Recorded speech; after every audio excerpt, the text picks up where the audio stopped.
नमस्कार दोस्तों, मैं विजय तिवारी। स्वागत है आपका हमारी YouTube channel the book society में, जहां आज की क्लास में हम उन इग्नू स्टूडेंट्स की बात कर रहे हैं जिनका सब्जेक्ट कोड है BPAG 174 और बुक का नाम है सतत विकास। जहां आज की वीडियो हम पहले चैप्टर की बात करेंगे, जहां हमारे चैप्टर का नाम है सतत विकास का अर्थ, स्वरूप और क्षेत्र।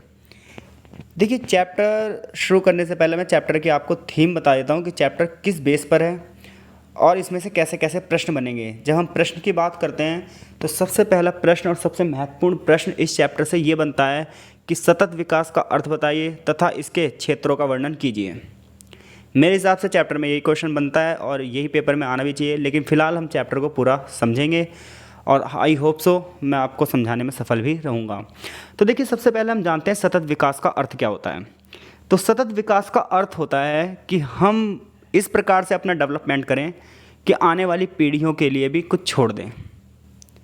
ऐसा ना हो कि हम सारे संसाधनों का प्रयोग दबादब कर लें और आने वाली पीढ़ियों के लिए कुछ बचे ही ना।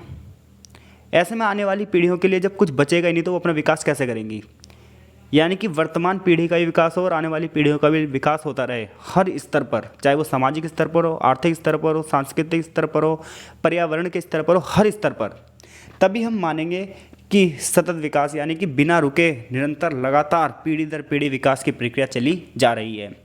लेकिन प्रश्न ये उठता है भाई कि सतत विकास इतना ज़्यादा सीरियस टॉपिक कैसे बन गया कि जो हमें यहाँ पर पढ़ना पड़ रहा है। तो देखिए, 1970 के बाद पूरे विश्व की राजनीति का ध्यान पर्यावरण की तरफ जाने लगा। उसका कुछ कारण था। उसके कारण क्या थे भाई? उसके कारण ये थे कि जनसंख्या बहुत तेज़ गति से बढ़ रही थी। पहला कारण, बहुत ध्यान से सुनिएगा और आप चाहे तो हेडिंग टू हेडिंग ये लिख सकते हैं कि पूरे विश्व की राजनीति का जो ध्यान आकर्षित किया पर्यावरण ने, वो क्यों किया? क्योंकि उसका सबसे पहला कारण था जनसंख्या बहुत तेज़ गति से बढ़ रही थी, जबकि खाद्यान्न उतनी तेज़ गति से नहीं बढ़ रहे थे। कृषि योग्य भूमि लगातार बढ़ रही थी, जिसकी वजह से वन जो थे वो लगातार कट रहे थे। जलवायु परिवर्तन हो रहा था, ग्लेशियर्स बहुत तेज़ गति से पिघलना शुरू हो चुके थे, समुद्र के जल स्तर के उठने की चेतावनी दी जा रही थी। इसके अलावा जलीय जीव जंतु मरने लगे थे, पहले के मुकाबले तापमान बढ़ रहा था, ओजोन परत के क्षय की बातें हो रही थी और इसके साथ ही साथ घास के मैदान यानी कि चारागाह भी कम हो रहे थे। भूमि का उपजाऊपन भी लगातार कम हो रहा था। इसके अलावा बहुत सारे जो केमिकल्स यूज़ किए जा रहे थे लाइक दैट DDT, जिसकी वजह से पशु पक्षियों की भी संख्या कम होने लगी थी, बहुत सारी प्रजातियां लुप्त होने लगी थी। ऐसे में पूरे विश्व का ध्यान जब इस ओर गया कि पर्यावरण हमारा संकट में है, तो उसे बचाने के लिए लगातार प्रयास किए जाने लगे, लेकिन ये प्रयास अभी तक भी सफल नहीं हुए हैं। समय समय पर पर्यावरण सम्मेलन होते हैं और उन्हीं पर्यावरणीय सम्मेलनों में बात की जाती है सतत विकास की। तो आई होप सो आप समझ गए होंगे कि सतत विकास को पढ़ने की ज़रूरत क्यों है। ये जो इतनी सारी समस्याएं आई, इन समस्याओं से पार पाने के लिए हमें सतत विकास को पढ़ने की ज़रूरत है और इसी के आसपास ये पूरा चैप्टर हमारा रहेगा भी। तो चलिए शुरू करते हैं। आई होप सो आपको चैप्टर अच्छे से समझ में आ रहा है। कमेंट करके लगातार हमें बताते रहिए। तो आपकी किताब क्या कहती है? किताब सबसे पहले चैप्टर की एक प्रस्तावना देती है, जिसमें मैं पूरी की पूरी प्रस्तावना की समरी दे चुका हूँ आपको कि जब हम सतत विकास की बात करते हैं तो सतत विकास की भूमिका और भी ज़्यादा बढ़ जाती है। सतत विकास विकसित और अविकसित दोनों देशों के लिए ज़रूरी है भाई। इन विकसित देश हों चाहे अविकसित देश हों, दोनों देश के जो स्पेशलिस्ट हैं, दोनों देश के जो इन्वायरमेंटल वाले लोग हैं, राष्ट्र नेता हैं, इनके बीच में लगातार आज सतत विकास के ऊपर ही बातचीत हो रही है। अंतर्राष्ट्रीय स्तर पर पर्यावरण को लेकर लगातार जागरूकता की बात हो रही है। चाहे UNO की बात करें, चाहे उसकी एजेंसियों की बात करें, आज बड़ी बड़ी संस्थाएं, बड़े बड़े देश सब पर्यावरण के महत्व को समझने लगे हैं। तो यहाँ से यहाँ तक जो पूरी प्रस्तावना है, इस पूरी की पूरी प्रस्तावना में यही बात की गई है। आगे चैप्टर में सतत विकास का अर्थ बताया गया है। तो सतत विकास के अर्थ पे भी मैंने चर्चा कर ली है कि सतत विकास का अर्थ ऐसा विकास है कि ना सिर्फ अभी के लिए बल्कि भविष्य के लिए भी विकास तय हो। लेकिन यहाँ पर सतत विकास का लक्ष्य और भी बढ़ा चढ़ाकर बताया गया है। सतत विकास का अर्थ सिर्फ हम इसी डोर में नहीं बांध सकते, इसके अलावा भी बहुत सारी चीज़ें, जैसे कि ये कहा जाता है कि 1970 की शुरुआत में सतत विकास जो वर्ड है, ये सबसे पहली बार बारबरा वार्ड और लेडी जैक्सन ने यूज़ किया था, जो कि पर्यावरण विकास के अंतर्राष्ट्रीय संस्थान के संस्थापक भी थे। तो सतत विकास के बारे में ये भी कहा जाता है कि लोगों की भागीदारी है, ये आर्थिक और सामाजिक भलाई है, ये एक दूसरे के साथ रिश्ते को बढ़ावा देने की बातें हैं, पर्यावरण और समाज के बीच में संतुलन को बढ़ावा देने की बातें हैं। सतत विकास की जब बात करते हैं हम, तो इसके लिए एक रिपोर्ट हमेशा ध्यान रखी जाती है और इस रिपोर्ट का नाम है बर्टलैंड रिपोर्ट। ब्रुटलैंड रिपोर्ट भी कहा जाता है इसे। हर रिपोर्ट का एक शीर्षक होता है, एक टाइटल होता है। तो बर्टलैंड रिपोर्ट का भी एक टाइटल था अवर कॉमन फ्यूचर, जहाँ हिंदी में लिखा हुआ है हमारा सामूहिक भविष्य, हमारा साझा भविष्य। इस रिपोर्ट में चिंता जताई गई थी पहली बार कि पर्यावरणीय समस्याएं किस हद तक मनुष्य के जीवन को प्रभावित कर सकती हैं, और ऐसे में जब तक वर्तमान पीढ़ी अपनी आवश्यकताओं के साथ समझौता नहीं करेगी, तब तक वो भविष्य की पीढ़ियों के लिए कुछ नहीं से बचेगा। यदि हम इतने स्वार्थी हो जाएं, केवल अपना अपना प्रॉफिट सोचें, अपना अपना लाभ सोचें, अपने अपना विकास सोचें, तो आने वाली पीढ़ियां तो हर चीज़ से वंचित रह जाएंगी। हम अपने नाती पोतों बेटी बेटों के लिए क्या छोड़ेंगे? तो सतत विकास वह विकास है जो वर्तमान और भावी पीढ़ी के कल्याण की आवश्यकताओं को पूरा करता है। ये उन मुद्दों और विशेष रूप से ऐसे परिवर्तनों पर ध्यान केंद्रित करता है जो लंबे समय से संबंधित हैं। पर्यावरण हानि की और विश्व के और स्थानीय प्रभाव को ये दिखाता है। इसमें कोई आश्चर्य की बात नहीं कि आज जो सतत विकास है ये सबके लिए एक पसंदीदा वर्ड है। ऐसा कौन बंदा होगा जो ये नहीं चाहता कि वो तो रह ही रहे, साथ में उसकी आने वाली पीढ़ियाँ भी रहें? ऐसा कौन होगा? शायद ही कोई होगा ऐसा। तो बर्टलैंड रिपोर्ट में इस चीज़ के ऊपर विस्तृत रूप से चर्चा की गई है और इसमें यही बताया गया है कि परिवर्तन की प्रक्रिया कैसी होनी चाहिए, संसाधनों का प्रयोग कैसे होना चाहिए, निवेश की दिशा कैसे होनी चाहिए और टेक्नोलॉजी का यूज़ कैसे करना चाहिए। और इसके ऊपर लगातार चर्चाएं भी होती रही हैं। अगर हमें सततता को यानी कंटिन्यूटी को बनाए रखना है तो आर्थिक विकास के बीच में संतुलन स्थापित करना होगा। अर्थव्यवस्था में गुणात्मक और मात्रात्मक दोनों परिवर्तन करे होंगे और सारे परिवर्तन ऐसे होने चाहिए जो कल्याण को ज़्यादा बढ़ावा दे, कल्याण की पॉजिटिविटी को ज़्यादा बढ़ावा दे, पर्यावरण के अनुरूप हो, पर्यावरण की गुणवत्ता को सुधार करने के लिए कार्य करें, तभी हम सतत विकास के लक्ष्य को प्राप्त कर सकते हैं। संक्षेप में अगर बात की जाए तो संक्षेप में सतत विकास परिवर्तन की एक प्रक्रिया है जिसमें संसाधनों का दोहन होगा, निवेश की दिशा, टेक्नोलॉजी के विकास, इन सब चीज़ों पर ध्यान दिया जाएगा और कुल मिलाकर समाज और पर्यावरण के बीच में तालमेल स्थापित करने की बात की जाएगी। यही बात बर्टलैंड रिपोर्ट में भी की गई है। तो यहाँ से यहाँ तक पूरा सतत विकास के अर्थ के बारे में बात की गई है। आई होप सो आप इसे कर देंगे। अब बात आती है, जब हम सतत विकास का अर्थ समझ लेते हैं तो बात ये आती है कि सतत विकास का प्रारूप कैसा हो, क्योंकि कोई चीज़ ऐसी हो सकती है जो किसी के लिए प्रॉफिट के लिए हो और वही चीज़ हो सकता है कि दूसरों के लिए लॉस के लिए हो। तो ऐसे में हम कैसे मान लें कि सतत विकास क्या है? तो इसके पहले पैराग्राफ में तो वही वाली बात की गई जो हमने पहले कर ली है कि हमें ऐसा विचार करना है पर्यावरण के लिए कि हम अपने बच्चे पोते पोतियों के लिए विरासत में क्या छोड़ें, क्या करें। इसके लिए हमें प्राकृतिक संसाधनों के बारे में सोचना चाहिए, पृथ्वी के कल्याण के बारे में सोचना चाहिए, क्योंकि पृथ्वी का कल्याण होगा, प्रकृति का कल्याण होगा तो हमारा अपने आप हो जाएगा, क्योंकि हम तो उसी के ऊपर निर्भर हैं, प्राकृतिक ज्ञान के ऊपर ही निर्भर हैं। ऐसे में हमें अपने तुच्छ लाभों को छोड़ना होगा। अब यहाँ पर एक एग्जाम्पल देता है कि कई बार ऐसी परिस्थितियाँ आती हैं जो कुछ लोगों के लिए प्रॉफिटेबल होती हैं, जबकि वही परिस्थितियाँ दूसरों के लिए लॉस होती है। एग्जाम्पल के लिए ब्राज़ील अगर देश की बात करें तो यहाँ पर बहुत घने वन हैं। अब ऐसे में कृषि का अगर विकास करना है तो इन वनों की कटाई करनी बहुत ज़्यादा ज़रूरी है। तो ऐसे में ये तो वहाँ के विकास के लिए ज़रूरी है, लेकिन अगर अंतर्राष्ट्रीय स्तर पर देखें तो इन वनों की कटाई का कितना निगेटिव इफेक्ट पड़ेगा, कितना घातक इफेक्ट पड़ेगा, कितना हानिकारक प्रभाव पड़ेगा। इसी प्रकार से जब एक देश की जनसंख्या बहुत तेज़ गति से बढ़ती है तो शहरीकरण बढ़ता है, शहरीकरण बढ़ता है तो राष्ट्रीय आय बढ़ती है, राष्ट्रीय आय बढ़ती है तो लोग तकनीक को ज़्यादा से ज़्यादा यूज़ करते हैं और ऐसा लगता है कि देश आगे बढ़ रहा है। लेकिन जब हम उसका दूसरा पहलू देखते हैं तो हम पता क्या पाते हैं, हम ये पाते हैं बहुत सारी समस्याएं सामने आ रही हैं, बहुत सारी कठिनाइयाँ उत्पन्न हो रही हैं। विश्व या किसी देश या किसी क्षेत्र में संसाधनों की डिमांड जब बढ़ती है तो बड़े पैमाने पर प्राकृतिक संसाधनों का दोहन होता है। जनसंख्या का बढ़ना, जनसंख्या का जो दबाव है, ये बहुत सारे संसाधनों को क्या करता है, दोहन के लिए आमंत्रित देता है।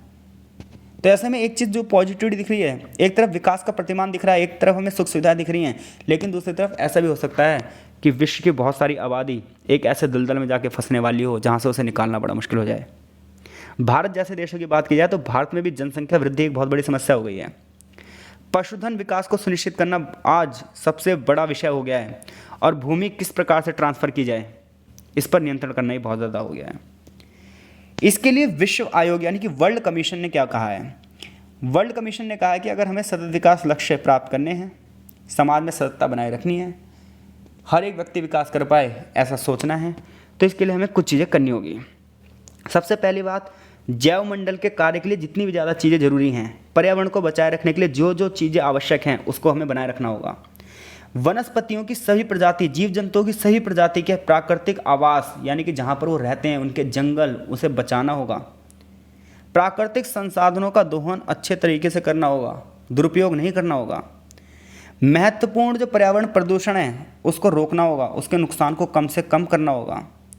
पर्यावरण संरक्षण को अधिक से अधिक बढ़ावा देना होगा।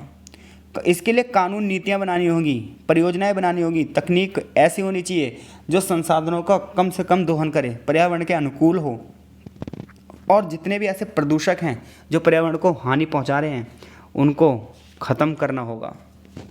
और ब्राज़ील के शहर रियो में जो रियो शिखर सम्मेलन हुआ था उसमें भी इसी बात पर चर्चा की गई थी। तो यहाँ तक जो क्वेश्चन बनता है वो ये बनता है कि सतत विकास से हम आखिरकार समझते क्या हैं, सतत विकास का स्वरूप है क्या।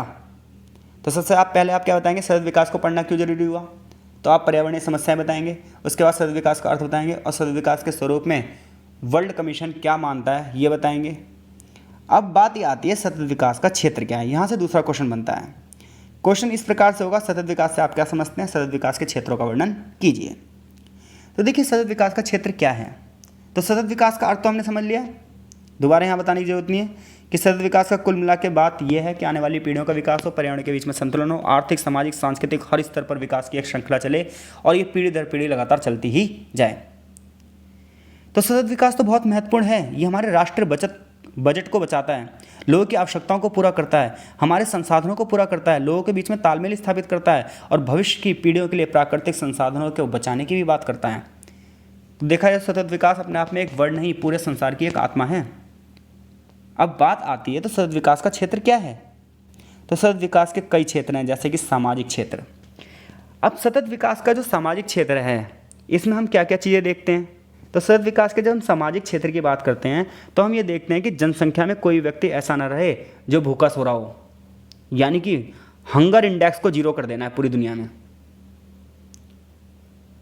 क्यों? क्योंकि आज पूरे विश्व में ये माना जाता है 30 मिलियन से भी ज़्यादा लोग भूखे सो रहे हैं, और कोविड महामारी ने तो इस चीज़ को और ज़्यादा बढ़ा दिया है। हंगर इंडेक्स में भारत की स्थिति भी देखो कितनी दयनीय हो चुकी है। तो ऐसे में सतत विकास का जो पहला क्षेत्र है सामाजिक क्षेत्र, इसमें सबसे पहली बात की जाती है शून्य भूख की, यानी कि भूख का स्तर क्या होगा, जीरो होगा। स्वास्थ्य अच्छा होगा और कल्याण अच्छा होगा। शिक्षा उत्तम किस्म की होगी और जनसंख्या नियंत्रण की हम बात करेंगे। और सबसे बड़ी बात जेंडर इक्वलिटी, यानी कि पुरुष और महिलाओं के बीच में जो भेद है उसे बिल्कुल ख़त्म करने की बात करेंगे। एक मजबूत स्वास्थ्य को बढ़ावा देंगे और एक ऐसे समाज को बनाएंगे जो न्यायपूर्ण हो, जिसमें किसी प्रकार का भेद ना हो, प्रत्येक व्यक्ति समान हो, प्रत्येक व्यक्ति गरिमापूर्ण जीवन जी रहा हो। किसी व्यक्ति को ये ना लगे कि वो समाज से दूषित है, समाज में दमित है, उसे दबाया जा रहा है, उसे समाज में अनदेखा किया जा रहा है। क्योंकि समाज में जब सभी लोग समान होंगे तभी समानता सुनिश्चित होगी। जब समानता सुनिश्चित होगी तो अपने आप पीढ़ी दर पीढ़ी विकसित होती ही जाएगी। तो इससे हमें पता चलता है कि सतत विकास का क्षेत्र सिर्फ पर्यावरणीय नहीं है बल्कि सामाजिक भी है, यह आर्थिक भी है। जब हम इसके आर्थिक क्षेत्र की बात करते हैं तो सामाजिक विकास के आर्थिक क्षेत्र में हम बात करते हैं गरीबी बिल्कुल नहीं होनी चाहिए, पॉवर्टी इंडेक्स में जीरो होना चाहिए, अर्थव्यवस्था स्थायी होनी चाहिए, रोजगार के अवसर बढ़ने चाहिए, महिलाओं के लिए अच्छे से अच्छे काम और आर्थिक विकास की बात करनी चाहिए। क्योंकि जब हम महिलाओं का विकास नहीं करेंगे तो पूरी दुनिया की आधी पीढ़ी क्या रह जाएगी, आधी पीढ़ी अशिक्षित रह जाएगी, आधी पीढ़ी बेरोजगार रह जाएगी। और जब पूरी दुनिया में आधी जनसंख्या बेरोजगार हो तो पूरे विश्व का विकास कैसे संभव होगा। तो आर्थिक समानता की हम बात करते हैं, ये सतत विकास का दूसरा महत्वपूर्ण क्षेत्र है। तीसरा और सबसे बड़ा क्षेत्र है पर्यावरणीय क्षेत्र, क्योंकि पर्यावरण है तो हम हैं। तो सतत विकास के पर्यावरणीय क्षेत्र में पर्यावरण को बढ़ावा देने के लिए हम स्वच्छ जल की बात करते हैं, स्वच्छता की बात करते हैं, सस्ती और स्वच्छ ऊर्जा की बात करते हैं, उद्योगों की बात करते हैं ऐसे जो पर्यावरण को दूषित कम से कम करें। परिवहन और ऊर्जा के संसाधनों को, ऐसे ऊर्जा के संसाधन हमें प्रयोग करने चाहिए जो प्रदूषणों को कम से कम करें। क्योंकि आज बड़े पैमाने पर जो हम एनर्जी को यूज़ कर रहे हैं ऐसे में गैसों का उत्सर्जन हो रहा है, ग्लोबल वार्मिंग हो रही है, वायु पॉल्यूशन हो रहा है। तो ऐसे में हमें सोलर पैनल को यूज़ करना चाहिए, बायोगैस को यूज़ करना चाहिए, जैविक कृषि को बढ़ावा देना चाहिए, अपनी आवश्यकताओं को न्यूनतम करना चाहिए। और चौथा है संस्थागत आयाम। इसमें हमें नई नई तकनीकों के प्रयोग को देखना चाहिए, बुनियादी ढांचे विकसित करने चाहिए, बड़ी बड़ी संस्थाएं बनानी चाहिए जो पर्यावरण के प्रति लोगों को जागरूक करें। तो जब हम सतत विकास के क्षेत्र की बात करते हैं, सतत विकास के 4 क्षेत्र हैं, एक सामाजिक क्षेत्र, एक आर्थिक क्षेत्र, एक पर्यावरणीय क्षेत्र, एक संस्थागत क्षेत्र। अब ऐसे में पूरी विश्व में एक एजेंसी है UNO, आप सभी जानते होंगे, पॉलिटिकल साइंस के विद्यार्थी हैं अगर आप तो। और UNO ने एक लक्ष्य निर्धारित किया है SDG, यानी कि सस्टेनेबल डेवलपमेंट गोल, सतत विकास लक्ष्य, जिसमें उसने 17 लक्ष्य निर्धारित किए हैं कि हमें 2030 तक इन लक्ष्यों को प्राप्त करके पूरे विश्व में एक ऐसा वातावरण तैयार करना है जो सबको आनंदित करे, जो ये बताए कि आप वास्तव में मनुष्य हैं और मनुष्य होने के नाते कुछ सुख आपको भोगने ही चाहिए। तो संयुक्त राष्ट्र ने SDG में जो 17 लक्ष्य निर्धारित करें वो ये लक्ष्य करें कि कोई गरीब नहीं रहेगा, भूख का स्तर 0 हो जाएगा, स्वास्थ्य अच्छा होगा, लोगों का कल्याण होगा, शिक्षा का स्तर अच्छा किया जाएगा, जेंडर समानता स्थापित होगी यानी कि लिंग समानता स्थापित होगी, स्वच्छ जल और स्वच्छता मिलेगी, सस्ती और स्वच्छ ऊर्जा होगी, उचित कार्य होंगे ताकि आर्थिक विकास को बढ़ावा दिया जा सके, उद्योग और नई नई तकनीकें असमानता को कम करने के लिए प्रयास किए जाएंगे, जिम्मेदार उपभोग का उत्पादन होगा, जलवायु कार्यवाही, जल के नीचे जीवन यानी कि जलीय जीव जंतुओं के जीवन का भी बचाव किया जाएगा, भूमि पर जीवन को बढ़ावा देने के लिए भी कार्य किए जाएंगे, शांति और न्याय की स्थापना की जाएगी और लक्ष्य के लिए पूरा विश्व मिलकर साझेदारी करेगा और पूरा विश्व मिलकर इन लक्ष्य को आगे बढ़ाएगा। लेकिन ऐसे में जब हम SDG की बात करते हैं तो हमारे सामने बहुत सारी चुनौतियाँ भी आती हैं, क्योंकि पूरे विश्व में असमानताएं व्याप्त हैं, शिक्षा और संस्कृति का पिछड़ापन है। ऐसे में SDG के लक्ष्यों को प्राप्त कैसे किया जाए? विश्व 2 भागों में बटा है, एक विकसित देश हैं, एक अल्पविकसित देश हैं। ऐसे में गरीब देश इन सभी समस्याओं को कैसे दूर कर पाएंगे? तो इसके लिए ये तय किया गया कि विकसित देश अपनी आमदनी का कुछ भाग इन देशों को देंगे ताकि पर्यावरण का स्तर यहाँ पर भी अच्छा हो सके और SDG के लक्ष्यों को प्राप्त किया जा सके। ऐसे में अगर हमें सतत विकास के लक्ष्य प्राप्त करने हैं तो हमें आर्थिक स्तर पर, सामाजिक स्तर पर, राजनीतिक स्तर पर, पर्यावरणीय स्तर पर गंभीर रूप से काम करने पड़ेगा, क्योंकि ये सारे के सारे क्षेत्र एक दूसरे पर क्या हैं? निर्भर हैं। आगे चैप्टर में बताया गया है भाई सतत विकास के सिद्धांत बताइए और इसकी विशेषताएं बताइए। तो जब हम सतत विकास के सिद्धांत की बात करते हैं तो ये ऑलरेडी सारी चीज़ें हमने पढ़ ली हैं, बट फिर भी सतत विकास का पहला सिद्धांत है कि हम पर्यावरण को क्या करेंगे? बचाएंगे। सतत विकास की जो मेन थ्योरी है वो किस पर रिलेटेड है भाई? कि हम पारिस्थितिकी तंत्र, जो हमारा इकोलॉजिकल सिस्टम है, हम उसको बचाएंगे, क्योंकि पृथ्वी संसाधन, देखो महात्मा गांधी की यहाँ पर एक कोट मुझे याद आ रही है। कोट उनकी क्या थी? उनकी थॉट ये थी कि इस दुनिया में मनुष्य का पेट भरने के लिए बहुत है, लेकिन पेट ही भरने के लिए नहीं है। तो सतत विकास का जो प्रमुख उद्देश्य है वो यही है कि हमें अपने संसाधनों का संरक्षण करना है, हमें अपने इकोलॉजिकल सिस्टम को मजबूत बनाना है, पर्यावरण सिस्टम को मजबूत बनाना है, हमें समाज का सतत विकास करना है। क्यों? क्योंकि जनसंख्या वृद्धि से वस्तुओं और सेवाओं की डिमांड बढ़ेगी। ऐसे में समाज में सतत स्वास्थ्य, निवास, संतुलित आहार, पर्याप्त स्वास्थ्य सेवाएं, रोजगार और गुणवत्तापूर्ण शिक्षा की उपलब्धता निर्भर करेगी। और अगर ये सारी चीज़ें नहीं होगी तो समाज का विकास ही नहीं हो पाएगा। ये बात हम पहले भी बात कर चुके हैं। जैव विविधता का संरक्षण, यानी कि जितनी भी प्रजातियां हैं, चाहे वो जीव जंतुओं की हो, पशुओं की हो, चाहे वो वनस्पति की हो, हमें किसी के लिए संकट नहीं बनना। ये नहीं कि पॉपुलेशन बढ़ती जा रही है, जंगल कटते ही जा रहे हैं, जीव जंतु मरते ही जा रहे हैं, कितनी सारी प्रजातियां समाप्त होती जा रही हैं और हर प्रजाति का अपना मूल्य है। तो ऐसे में जैव विविधता की हानि को रोकना है हमें। सतत विकास की जो थ्योरी है, तो पहली थ्योरी क्या है? पर्यावरण को बढ़ावा देना है, समाज का विकास करना है, जैव विविधता को बचाना है, जनसंख्या नियंत्रण पर बल देंगे, क्योंकि सभी समस्याओं की जड़ क्या है? देखो, जनसंख्या नियंत्रण का मतलब ये नहीं है कि जनसंख्या हमें कम करनी है। जनसंख्या नियंत्रण की 2 चीज़ें, ना तो जनसंख्या बहुत ज़्यादा हो और ना जनसंख्या बहुत कम हो, क्योंकि जनसंख्या बहुत कम होगी तब भी विकास नहीं हो पाएगा, हम उन संसाधनों का प्रयोग कर ही नहीं पाएंगे। और जनसंख्या बहुत ज़्यादा होगी तो भी दिक्कत है, क्योंकि संसाधन इतने हैं नहीं। तो जनसंख्या नियंत्रण का मतलब है ना जनसंख्या ज़्यादा हो और ना जनसंख्या बहुत कम हो, क्षेत्र के आधार पर संसाधनों के हिसाब से जनसंख्या हो। मानव संसाधनों का संरक्षण करना है। मानव संसाधन का मतलब यह है, आप अगर मनुष्य के रूप में पैदा हुए तो आप मानव संसाधन नहीं हो गए। आपके अंदर क्षमताएं क्या हैं, आपकी एबिलिटी क्या है, आपकी योग्यता क्या है, मानव पूंजी निर्माण कैसे हो रहा है, देश में मानव पूंजी की भिन्नताएं होनी चाहिए, कोई बैंकिंग सेक्टर में होना चाहिए, कोई किस सेक्टर में होना चाहिए, कोई किस सेक्टर में, तभी तो एक देश विकास कर पाएगा। तो हमें ऐसे में मानव संसाधन को लगातार प्रशिक्षित करना चाहिए, उसके लिए उसे शिक्षित करना चाहिए, उसके स्वास्थ्य को अच्छा रखना चाहिए, तभी एक कुशल मानव की स्थापना हो पाएगी। क्योंकि मनुष्य के रूप में पैदा होकर भी अगर मनुष्य जैसे कार्य नहीं किए तो मनुष्य और पशुओं में क्या अंतर है। इसके साथ साथ नागरिकों की भागीदारी को बढ़ावा देना चाहिए। जब तक पर्यावरण जैसे क्षेत्रों में, सतत विकास जैसे क्षेत्रों में मनुष्य की भागीदारी नहीं होगी, मनुष्य जागरूकता से भाग नहीं लेगा, तब तक कुछ नहीं हो सकता। और कोविड-19 की महामारी के दौरान हमने ऐसा देखा भी था।